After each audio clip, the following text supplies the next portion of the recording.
memuji dan mendengarkan firman Tuhan. Sebelumnya akan kita awali dengan berdoa terlebih dahulu. Mari kita berdoa. Bapa di dalam surga, kami sungguh mengucap syukur Tuhan atas setiap kasih setia itu yang berikan dalam hidup kami. Kami bersyukur Tuhan masih memberikan kepada kami waktu untuk kami bersama-sama dengan ibu-ibu Bapak Gloria akan memuji nama Tuhan, akan mendengarkan firman Tuhan. Biarlah Tuhan hadir di dalam ibadah kami pada sore hari ini. Terima kasih Tuhan Yesus. Dalam nama Tuhan Yesus kami berdoa. Haleluya. Amin. Yesus yang kita puja, Yesus yang kita sembah, layak ditinggikan dan dipuji. Sembah dan puji penuhi tata Tuhan. Mari kita naikkan pujian. Yesus kami puja.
Yang selalu mengasihi kita dan menyediakan apa yang kita perlukan.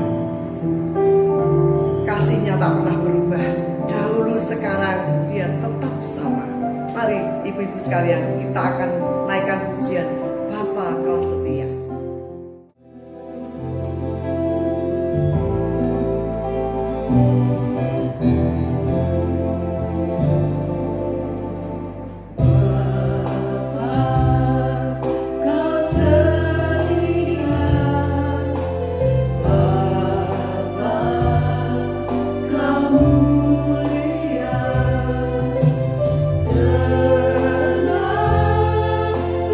Jiwaku aman bersamamu.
hati untuk merenungkan firman Tuhan, mari kita berdoa.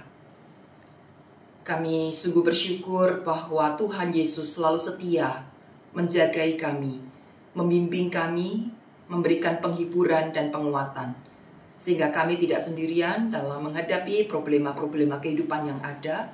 Kami juga tidak dibiarkan untuk berpikir menyelesaikan persoalan kami sendiri dan mencari jalan hidup kami sendiri. Namun Engkau selalu berkenan menuntun kami, baik melalui firman-Mu, maupun juga melalui perjumpaan-perjumpaan dengan sesama, dengan saudara-saudara seiman. Untuk itu ya Bapa, biarlah hati kami selalu terarah kepada Engkau, dan tidak sedikit pun kami berpaling dari-Mu, dan mencoba mencari jalan kami sendiri. Karena suara dunia ini terlalu ribut, dan seringkali membawa penyesatan bagi kami. Tolong supaya kami menjadi anak-anak-Mu yang setia, dan mau terus tekun belajar firman Tuhan. Berbicaralah kepada kami, dan tolonglah kami untuk sungguh-sungguh bisa mengerti, memahami, dan melakukan firman Allah dalam kehidupan kami sehari-hari. Di dalam nama Tuhan Yesus Kristus kami berdoa. Amin. Shalom sahabat-sahabat Komisi Perempuan Gloria. Senang bisa berjumpa kembali dengan saudara-saudara. Saya Pendeta Rinta dari GKI Peterongan Semarang. Nah saudara, kita akan merenungkan bagian firman Tuhan terambil dari Amsal pasal 3 ayat 3 sampai 10. Amsal pasal 3 ayat 3 sampai 10 saya akan membacakan bagi kita semua demikian. Janganlah kasih dan setia meninggalkan engkau. Kalungkanlah itu pada lehermu, tuliskanlah pada loh hatimu. Maka engkau akan mendapat kemurahan hati dan penghargaan dalam pandangan Allah serta manusia. Percayalah kepada Tuhan dengan segenap hatimu, dan janganlah bersandar pada pengertianmu sendiri. Akuilah Dia dalam seluruh hidupmu, maka Ia akan meluruskan jalanmu. Janganlah engkau menganggap dirimu bijak, takutlah akan Tuhan dan jauhilah kejahatan. Itulah yang akan memulihkan tubuhmu dan menyegarkan tulang-tulangmu. Muliakanlah Tuhan dengan hartamu dan dengan buah sulung dari hasil tanahmu, maka lumbung-lumbungmu akan terisi penuh sampai melimpah-limpah, dan bejana pemerasanmu akan meluap dengan air buah anggurnya. Amin. Saudaraku yang kekasih dalam Tuhan Yesus Kristus, akhir-akhir ini makin banyak orang yang menggunakan teknologi AI, Artificial Intelligence, ya. Kalau mau cari tahu sesuatu, mau bertanya gitu ya, daripada susah-susah cari orang yang memang ahli dalam bidang tersebut, maka kemudian kita tinggal ketik saja di HP kita, lalu kita bisa mendapatkan banyak informasi. Nah, apakah saudara termasuk pengguna AI? Dan seberapa besar saudara mempercayai apa yang diberitakan dalam teknologi AI tersebut? Nah, saudara, saya sendiri tidak terlalu mempercayai, ya, tetapi saya juga belum punya bukti. Sampai satu kali di dalam diskusi di sebuah grup WA gitu ya, kami lagi bahas sesuatu nih. Kemudian karena masing-masing sama-sama nggak tahu benernya itu seperti apa, lalu kami mencoba untuk cari search lewat ChatGPT gitu ya, untuk tanya kepada AI tersebut. Apakah yang kami sedang tanyakan ya, itu hal yang benar atau tidak? Lalu kemudian setelah mendapatkan jawaban, kami mau gali lebih dalam lagi. Berdasarkan sumber ini, gitu ya, berikan pemahamannya lebih dalam lagi, berikan informasi lebih detail, gitu ya, dan seterusnya. Terus kami berikan clue atau petunjuk-petunjuk supaya si AI ini bisa memberikan informasi yang lebih dalam lagi. Nah, sampai akhirnya ada dari beberapa chat tersebut keluarlah suatu kesimpulan, memang informasi yang kami butuhkan itu berdasarkan pertanyaan ini benar atau tidak, dijawabnya benar. Ya, jadi kami merasa bahwa pendapat kami selama ini ternyata adalah pendapat yang benar. Nah, lalu ada seorang teman yang punya AI yang berbayar, saudara. Kalau tadi itu yang gratisan gitu ya, semua orang bisa akses lewat handphonenya gitu. Nah, teman kami yang punya yang berbayar, saudara, kemudian juga search dengan clue yang sama, ya, berikan data apakah pendapat ini yang tentang hal ini itu adalah benar atau salah. Dan ternyata kemudian jawabannya adalah salah, saudara. Dia kemudian memberikan penjabaran panjang lebar juga gitu ya, informasi-informasi terkait apa yang kami perlukan begitu, dan kesimpulannya adalah hal itu salah. Jadi ternyata saudara, AI yang gratis bilang benar, AI yang berbayar bilang salah. Nah, kemudian mana yang benar gitu ya? Kalau ada dua pendapat yang mengatakan hal yang berbeda, tentu satunya benar, satunya salah begitu. Dan kemudian saya ketawa sendiri aja begitu ya, karena kami tidak berjumpa, hanya lewat grup WA. Saya ketawa, berarti ternyata memang tidak benar-benar bisa dipercayai 100% begitu. Dan apakah kemudian yang berbayar ini pasti lebih benar informasinya, lebih akurat? Ya, siapa yang tahu juga, meskipun seringkali ada ungkapan yang mengatakan onorego, onorupo. Ya, ada harga, ada rupa gitu ya. Kalau yang ada lebih mahal, mestinya itu lebih jaminan mutu, lebih berkualitas, dan sebagainya. Tapi ya, who knows, siapa yang tahu bahwa apakah yang AI berbayar ini pasti memberikan informasi lebih akurat. Nah, dengan demikian, saudara, sebetulnya kita tidak bisa terlalu mempercayai teknologi ini. Satu kali juga ada seorang jemaat, ya, dia sedang studi S3. Lalu dia menulis disertasi dan teman-temannya satu angkatan itu juga sama-sama menulis disertasi. Sampai pada saat pengujian, saudara, dosen mengatakan bahwa ada salah satu mahasiswa ini yang ternyata membuat disertasinya itu dengan menggunakan AI. Jadi akhirnya hanya menjiplak apa yang ditulis di dalam AI tersebut. Bukan murni dari hasil karyanya, bukan dari penelitiannya, dan seterusnya. Nah, kemudian dari tulisan disertasi seorang kawan tersebut, dicek, saudara. Dari tulisan AI itu memunculkan juga daftar pustaka. Daftar pustaka itu sumber gitu ya. Jadi kok bisa nulis ini? Oh, sumbernya dari buku ini, pengarangnya siapa, diterbitkan tahun berapa, mengutip halaman berapa, dan seterusnya gitu. Nah, menariknya ketika dicek oleh si dosen ini, daftar pustaka itu semuanya salah, saudara. Jadi ada yang kelirunya, buku itu tidak betul-betul ada. Ya, tidak pernah diterbitkan gitu ya. Tapi si AI ini bisa menuliskan nama sebuah judul sebuah buku. Kemudian juga misalnya bukunya benar, tapi kutipannya keliru, bukan di halaman tersebut, tapi ternyata di halaman yang berbeda. Atau kalimatnya yang dikutip tidak sama persis begitu. Sehingga akhirnya kacau sekali daftar pustaka itu. Dan dengan demikian, saudara, dari dua pengalaman ini, kemudian saya merasa bahwa teknologi yang sekarang sedang diagung-agungkan oleh manusia, yang dikatakan sebagai teknologi yang paling canggih, yang bisa memberitahukan kita segala hal, ya, kita nggak perlu repot-repot baca buku, nggak perlu repot-repot konsultasi ke orang lain, ternyata itu pun tidak bisa betul-betul dijamin kebenarannya. Masih ada kelemahan-kelemahan dari teknologi yang sudah dianggap sempurna atau dianggap luar biasa oleh manusia. Jadi, saudara, kita tidak bisa mempercayai hal apapun di dalam dunia ini karena ternyata tidak ada yang sempurna. Dan demikian juga dengan hidup kita sebagai manusia. Ternyata kita ini juga tidak sempurna, saudara. Sepandai apapun kita, sebijaksana cara berpikir kita pun, saudara, tetap kita tidak bisa memahami semua hal dalam dunia ini. Sehingga kadangkala mungkin tidak sengaja, tapi kita pun melakukan hal yang salah. Maksud kita baik, tapi ketika cara menyampaikannya tidak pas, sikon waktunya tidak pas, bisa saja hal baik yang kita maksudkan itu diterima salah oleh orang lain. Pada akhirnya terjadilah permusuhan. Terjadilah luka batin yang kemudian menimbulkan rasa tidak suka, dan disitulah lahir permusuhan, pertikaian, perselisihan yang bahkan mungkin bisa berkepanjangan. Oleh karena itu, saudara, kita membutuhkan sesuatu yang lain untuk menolong kita mengatasi kelemahan-kelemahan ini, baik diri kita maupun juga teknologi yang kita gunakan ketika tidak ada yang sempurna. Lalu siapa yang bisa betul-betul menolong kita, dan hal apa yang bisa menjamin kita untuk mengalami kebaikan-kebaikan dalam kehidupan kita.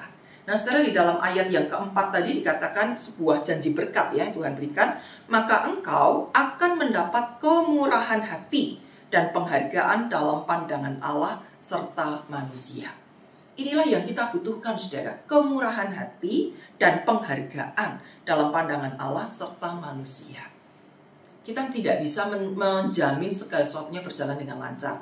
Kita tidak bisa menjamin apapun yang kita lakukan itu berhasil dengan baik. Bahkan meskipun kita sudah mengusahakan yang terbaik, bahkan sekalipun kita sudah melakukan dengan sangat tulus, tapi tetap saja tidak menjamin 100% bahwa apa yang kita lakukan menghasilkan hal yang baik. Maka di tengah ketidaksempurnaan itu, di tengah kegagalan kita, di tengah ketidakbaikan yang pada akhirnya kita hasilkan, kita butuh kemurahan Allah untuk bisa menolong yang tidak sempurna, yang gagal itu pada akhirnya tetap bisa melahirkan hal yang baik, atau bisa diperbaiki, bisa diubahkan, ya, bisa diselaraskan sehingga meminimalisirkan dampak negatif dari apa yang sudah kita lakukan. Nah, lantas bagaimana, saudara, supaya kita bisa mendapatkan kemurahan hati dan penghargaan baik di mata Allah maupun di mata manusia? Nah, setidaknya ada 3 hal, saudara, yang dinasihatkan di sini. Yang pertama, di ayat ketiga, janganlah kasih dan setia meninggalkan engkau. Kalungkanlah itu pada lehermu, tuliskanlah pada loh hatimu. Janganlah kasih dan setia meninggalkan engkau. Saudara, banyak orang baik. Saya masih percaya bahwa ada banyak orang baik di dunia ini yang mau nolong, mau dengerin curhatan temennya, mau memberi waktunya, memberi dirinya, dan seterusnya. Tapi tidak banyak orang yang setia. Apa bedanya? Saudara, kalau baik itu bisa satu waktu, bisa hanya untuk kalangan tertentu. Sedangkan setia itu berarti baiknya terus-menerus, kontinu berkelanjutan, dan kepada siapapun, di segala situasi. Jadi baiknya itu tidak tergantung kamu baik sama saya atau tidak, gitu ya. Tidak tergantung situasinya. Saya lagi moodnya baik ya saya lakukannya baik. Mood saya lagi jelek, saya sendiri lagi punya masalah gitu. Jadi saya nggak mau berbuat baik. Nah, kalau begitu tidak setia, mungkin dia baik, tapi di saat tertentu saja dan terhadap orang tertentu saja. Sedangkan setia berarti baik terus-menerus kepada siapapun. Dan ini memang tidak mudah. Karena bagaimanapun kita masih punya ego, saudara. Apalagi perempuan ya, seringkali perasaan kita ini gampang untuk naik turun gitu. Ada saat-saatnya kita begitu melo, sedih banget gitu, sehingga kita susah untuk ceria, susah untuk melakukan sesuatu yang baik bagi orang lain. Tapi ada kalanya kita begitu semangat, begitu antusias, ayo ini saya kerjakan, mau sesulit apapun, ayo saya lakukan gitu ya, demi kebaikan orang lain. Jadi saudara, di saat perasaan kita ini naik turun, ya nggak sempurna perasaan kita, tapi Tuhan meminta kepada kita untuk ayo belajar setia, terus-menerus melakukan kebaikan itu, walaupun keadaan tidak mudah, walaupun mungkin orang tidak membalas kebaikan kita secara setimpal, mungkin kita tidak dihargai orang, saudara. Tetapi ketika kita mau setia, tekun, mau teguh untuk tetap melakukan kebaikan, melakukan tindakan kasih itu, Tuhan sendiri akan memberkati tindakan-tindakan kasih itu. Mungkin dunia tidak membalas setimpal kepada kita, tapi di mata Tuhan, kita akan mendapatkan kemurahan hati. Tuhan sendiri yang menghargai kita, sehingga akhirnya hal tersebut tetap menghasilkan kebaikan. Bentuk kebaikannya kadang kita tidak mengerti gitu. Kenapa Tuhan aku mengalami seperti ini? Kenapa aku dibalas jahat padahal aku maksudnya baik ya? Kenapa aku disalah mengerti terus dan seterusnya? Kita mungkin bertanya seperti itu. Tapi selama niat kita memang baik, tulus kita melakukan kebaikan itu, Tuhan sendiri yang akan mengubahkan yang dalam pandangan manusia kurang baik, padanya Tuhan sendiri akan mengubahkan menjadi kebaikan. Menyertai dalam ketidaksempurnaan kita untuk tetap menghasilkan hal-hal yang baik dan bahagia. Yang kedua, saudara, di ayat kelima dikatakan, percayalah kepada Tuhan dengan segenap hatimu, dan janganlah bersandar pada pengertianmu sendiri. Ayat 7, janganlah engkau menganggap dirimu bijak, takutlah akan Tuhan dan jauhilah kejahatan. Percayalah kepada Tuhan bukan dengan bersandar pada pengertian kita sendiri. Ya saudara, sepandai apapun kita, ya IQ-nya tingginya kayak apa, studinya banyaknya seperti apa gitu ya, tetap loh kita ini tidak bisa mengerti semua hal. Terlalu banyak faktor eksternal di luar kita yang kita tidak bisa prediksi. Kita tidak bisa perhitungkan, kita tidak bisa mengambil tindakan preventif terlebih dahulu. Dalam dunia bisnis misalnya, ya kita nggak pernah tahu sistem apa yang kemudian terjadi. Hari-hari yang lalu begitu banyak orang yang menjadi marah karena sistem perekonomian di negara kita yang silih menerus berganti dan semakin memberatkan. Nah, apakah kita bisa memprediksi itu, saudara? Mungkin kita bisa mempertimbangkan pasar, konsumen itu sukanya seperti apa, gitu ya, sehingga kita akan menghasilkan barang-barang yang diminati. Tetapi sistemnya, situasi globalnya, gitu ya, antara satu dengan yang lain terhubung seperti apa, kita tuh nggak pernah tahu gitu. Sehingga ketika perubahan itu terjadi begitu cepat dan kita tidak siap, pada akhirnya itu membuat kita jatuh. Dan oleh karena itu, saudara, kita nggak bisa, entah itu bicara bisnis, entah itu bicara tugas kita sebagai karyawan, entah bicara tugas kita sebagai istri, sebagai seorang ibu, saudara. Kita nggak pernah bisa memprediksi apa yang akan terjadi selanjutnya. Apakah cara yang saya lakukan ini sungguh-sungguh bisa diterima dan akan terus menghasilkan kebaikan-kebaikan? Tidak pernah tahu. Maka ketika kita mau bertindak sesuatu, jangan buru-buru. Jangan hanya menurut kalkulasi kita. Jangan hanya menurut pertimbangan-pertimbangan kita, menurut teori yang kita tahu, pengalaman-pengalaman yang kita miliki, gitu ya. Bukan hanya berdasarkan itu. Tapi mari duduk diam. Tenang dulu. Bawa itu di dalam doa. Ya, semakin berat persoalan yang kita hadapi, semakin dalam kita memerlukan bimbingan dari Tuhan. Maka betul-betul kita harus membawa pergumulan-pergumulan kita, persoalan-persoalan itu di dalam Tuhan. Supaya ketika kita nantinya berusaha untuk menyelesaikan masalah itu, cara berpikir kita, apa tutur kata yang kita lontarkan, keputusan-keputusan kita, sikap kita, perasaan kita satu dengan yang lain, benar-benar didasarkan pada tuntunan Tuhan. Bukan hanya pada perasaanku, rasanya kurang nyaman nih, rasanya ini tidak pas nih, ini rasanya menjengkelkan nih, rasanya aku pengen menjauhi orang itu. Bukan hanya soal perasaan, tetapi bagaimana hikmat Tuhan yang menuntun akal pikiran kita dan perasaan kita, sehingga pada akhirnya kita bisa melontarkan sesuatu, mengambil keputusan, bertindak sesuatu selaras dengan apa yang Tuhan sudah sampaikan kepada kita. Dan dengan demikian hasilnya pasti akan lebih optimal. Mungkin tidak lebih cepat, saudara. Ya, Tuhan juga tidak pernah menjadikan soal waktu bahwa segala sesuatu akan berubah dengan cepat, segala sesuatu selesai dengan cepat. Enggak. Mungkin juga harus berproses, tetapi prosesnya itu menuju ke arah yang semakin baik, bukan malah membuat makin berantakan, makin amburadul, makin kayak benda ruwet begitu ya, dan akhirnya malah makin membuat kita menyesak dan kemudian jatuh terpuruk. Nah, dalam bimbingan Tuhan, Tuhan menyertai, menolong kita untuk semakin memahami apa yang sesungguhnya terjadi dan apa yang tepat untuk kita lakukan, bisa mengurai dan menyelesaikan persoalan tersebut. Dan yang ketiga, saudara, di ayat 9 dikatakan, muliakanlah Tuhan dengan hartamu dan dengan buah sulung dari hasil tanahmu, maka lumbungmu akan terisi penuh sampai melimpah-limpah, dan bejana pemerasanmu akan meluap dengan air buah anggurnya. Muliakan Tuhan dengan hartamu. Memuliakan Tuhan bisa dengan banyak cara ya. Kita menyanyi, memuji Tuhan itu pasti memuliakan Tuhan. Kita rajin baca firman, kita merenungkan, membagikan itu kepada sesama, itu bentuk memuliakan Tuhan. Kita melakukan tindakan cinta kasih, kita mendengarkan cerita orang lain, kita menghibur, kita mendoakan orang lain, itu pun tindakan yang memuliakan Tuhan. Tapi Tuhan juga mau menghendaki kita memuliakan Tuhan dengan harta kita. Karena seringkali harta itu lebih melekat dalam hati kita ketimbang sang pemberi berkat. Ya, dalam Injil pun dan juga dalam Perjanjian Baru banyak sekali dituliskan ya ayat-ayat yang menegur kita soal kemelekatan pada harta, soal mencintai harta. Ya, akar dari segala kejahatan adalah cinta uang. Ada kali Tuhan berjumpa dengan seorang anak muda yang mengatakan, jualah semua milikmu, bagikanlah itu kepada orang-orang miskin, baru kemudian ikutlah aku. Gitu. Bukan kita tidak boleh punya apa-apa, saudara, tapi karena Tuhan tahu hati anak muda itu sedang melekat pada harta. Sehingga kalau dia bilang, saya mau ikut engkau Tuhan, dia tidak akan mengikut Tuhan dengan sungguh-sungguh, tapi mungkin hanya sewaktu-waktu saja, karena ini lagi pas kepengen, mungkin lagi nganggur gitu ya, waktunya lebih banyak. Tapi dia tidak sungguh-sungguh akan melekat pada Yesus karena hatinya masih melekat pada hartanya.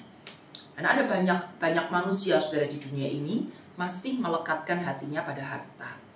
Oleh karena itu Tuhan meminta gitu ya, kepada kita supaya jangan hati kita melekat pada harta, tapi melekatlah kepada Tuhan. Nah, cara supaya tidak melekat pada harta adalah persembahkanlah harta itu kepada Tuhan. Mungkin tidak seluruhnya, kita juga masih realistis nih ya, kita hidup di dunia juga butuh uang nih, butuh harta. Tetapi bukan berarti kita takut kekurangan ketika kita memberikan persembahan itu kepada Tuhan. Berikan yang terbaik. Ini bukan soal nominal ya. Berapa sih yang harus saya berikan begitu? Kalau saya punya gaji 1 juta gitu, apakah memang harus 100.000? Ya, kalau kita tulus berikan. Tapi kalau enggak, memberi 100.000 tapi dengan ngomel, itu bukan tindakan memuliakan, saudara. Tindakan memuliakan Tuhan adalah memberi dengan kerelaan hati, memberi dengan ucapan syukur, memberi dengan iman percaya bahwa Tuhan tetap akan pelihara hidup saya.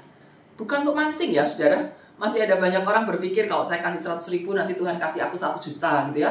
Kalau aku kasih 10 juta nanti Tuhan akan beri aku 100 juta. Kalau aku beri 1 M Tuhan akan berkati aku 1 triliun gitu. No, bukan seperti itu, saudara. Mau memberi berapapun, kita mau beri 1.000 rupiah, kita beri 10.000 rupiah, kita beri 100 juta rupiah, nominal berapapun, tergantung bagaimana sikap hati kita. Ketika kita mau memberi dengan tulus hati, sungguh-sungguh dengan sikap untuk memuliakan Tuhan, membesarkan Tuhan, supaya ketika harta kita ini kita persembahkan, lalu banyak pekerjaan Tuhan bisa dilakukan, pengabaran Injil bisa makin disebarluaskan, orang-orang yang membutuhkan bantuan bisa lebih banyak lagi ditolong oleh anak-anak Tuhan. Maka kemudian mereka melihat, wih, Tuhan itu baik ya, ternyata Tuhan masih ada. Ternyata anak-anak Tuhan itu nggak cuma pinter ngomong ya, tapi juga tindakannya baik, sungguh-sungguh relevan, sungguh-sungguh nyata di tengah dunia yang sedang butuh pertolongan dan butuh pemulihan ini. Nah, ketika harta itu kemudian dikelola dengan tepat dan menghasilkan karya-karya yang luar biasa, maka disitulah nama Tuhan pun akan dipermuliakan. Nah, ketika nama Tuhan dipermuliakan, saudara, maka tadi di tengah ketidaksempurnaan kita, di tengah kegagalan kita, di tengah ketidaktahuan kita harus apa sih, gitu ya, Tuhan yang akan terus menuntun, menyertai langkah-langkah kita.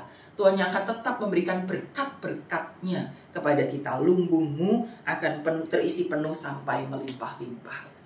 Di tengah kondisi ekonomi yang tidak menentu, di tengah sistem aturan-aturan yang seringkali berubah-ubah, di tengah tekanan sosial, tekanan di dunia ini yang luar biasa buruknya, kita membutuhkan kemurahan hati Tuhan.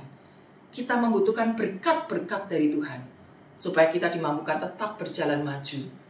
Walaupun dunia ini sudah kayak mau runtuh ya, tapi sebelum waktunya Tuhan datang kembali yang kedua kali, kita tetap diberi kemampuan untuk berdaya, untuk menjalankan peran kita dengan sebaik mungkin, untuk terus melanjutkan karya-karya kita dengan baik.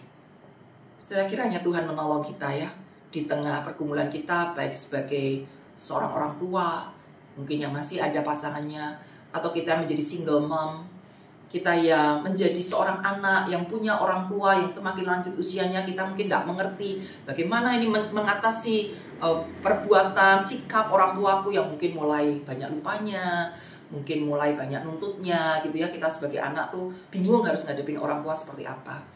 Atau kita sebagai orang tua yang bingung menghadapi anak-anak kita, mereka sudah waktunya menikah, belum mau menikah dengan segala macam alasannya gitu.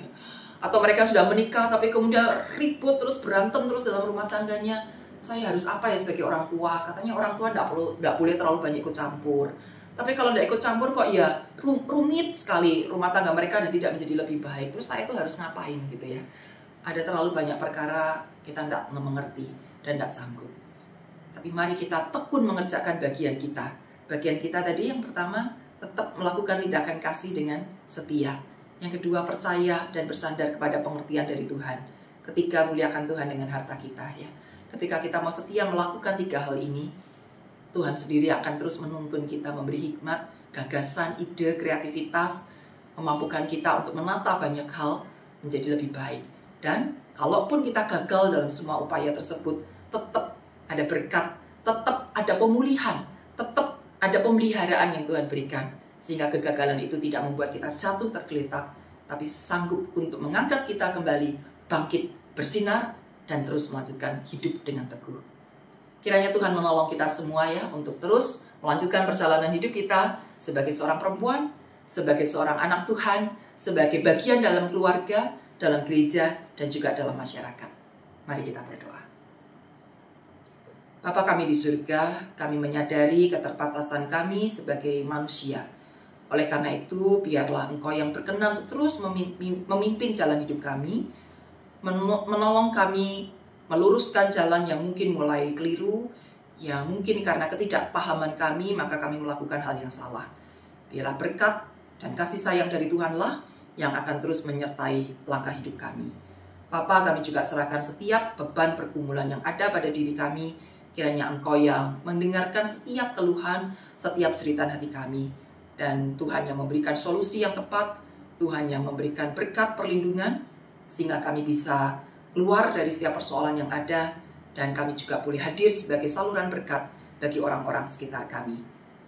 Terpujilah nama-Mu ya Bapa, Allah yang selalu penuh dengan cinta kasih, yang berkenan untuk menyertai langkah-langkah kami.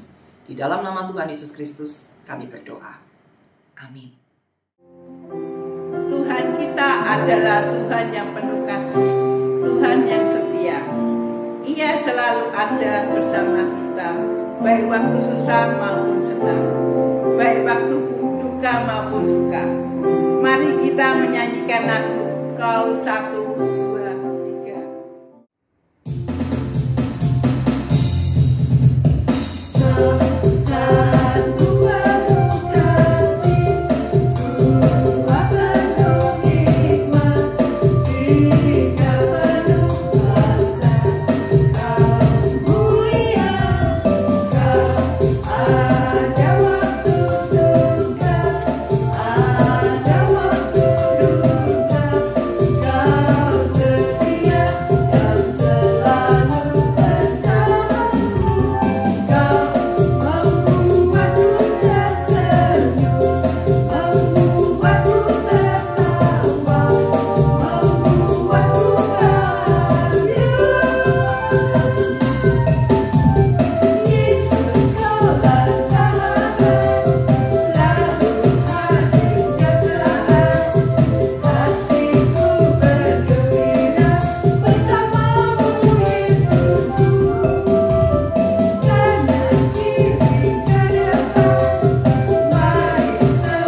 bersama, mari kita berdoa.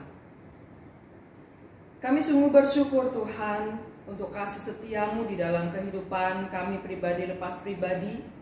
Terima kasih untuk penyertaanmu, terima kasih untuk pemeliharaanmu. Kehidupan keluarga kami, usaha pekerjaan kami, studi anak-anak kami, Tuhan Yesus sudah berkati.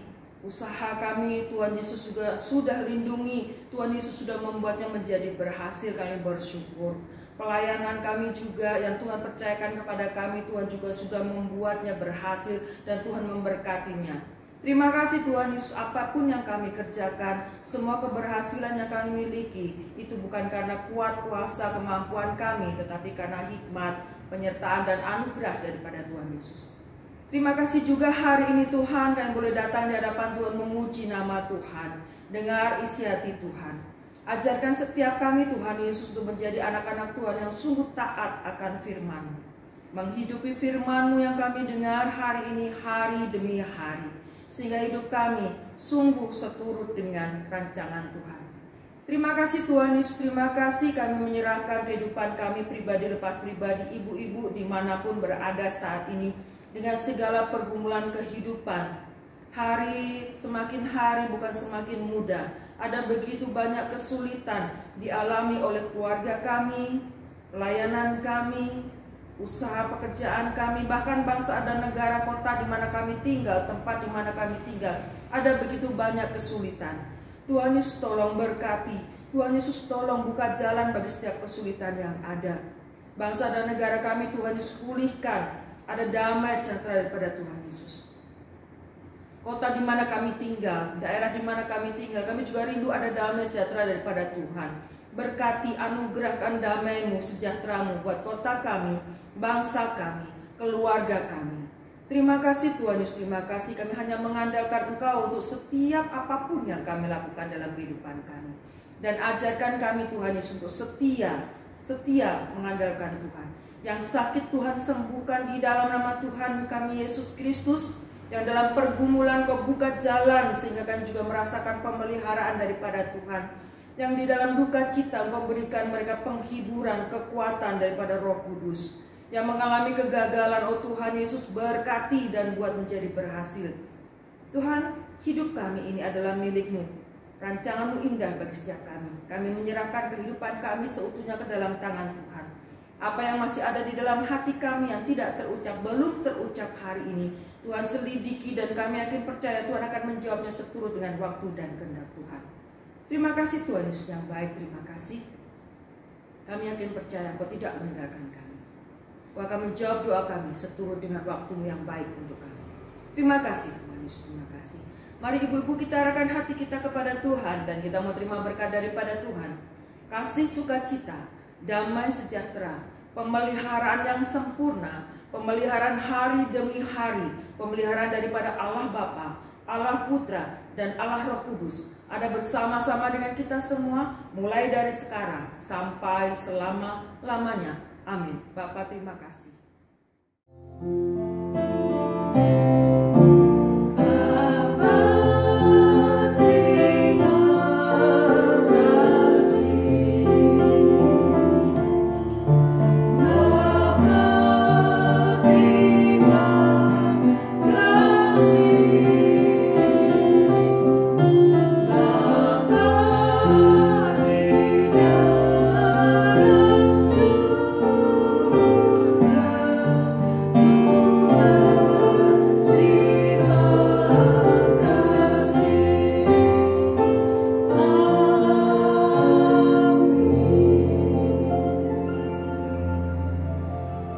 Ibadah